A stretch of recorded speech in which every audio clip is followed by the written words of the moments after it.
Hi viewer சூப்பரான update friends. ஒரு பக்கம் பார்த்தீங்கன்னா கார்த்தி ஜெயிலுக்குள்ளேருந்து வெளியில் வந்துடுறாரு. அதை வச்சு பார்த்தீங்கன்னா ரேவதி ரொம்பவே சந்தோஷப்படுறாங்க. நீ இல்லைன்னா என்னால் எதுவும் பண்ண முடியாதுன்னு நினைக்கிறியாம்மா அப்படின்னு சொல்லிட்டு சாமுண்டீஸ்வரி கிட்ட சவால் வர்றாங்க.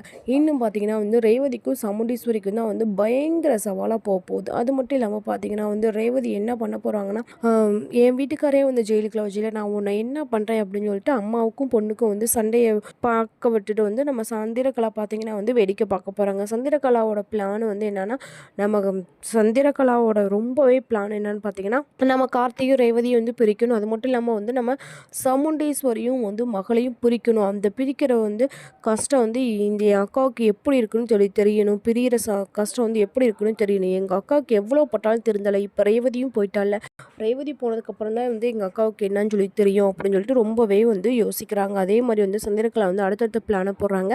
கார்த்தி இந்த பிளான்ல எப்படி வெளியே வருவார்னு பார்க்கலாமா? இந்த மாதிரி அப்டேட் உங்களுக்கு பிடிச்சிருந்தா மறக்காமல் லைக் பண்ண நம்ம சேனலை சப்ஸ்கிரைப் பண்ணிட்டு பாருங்கள்.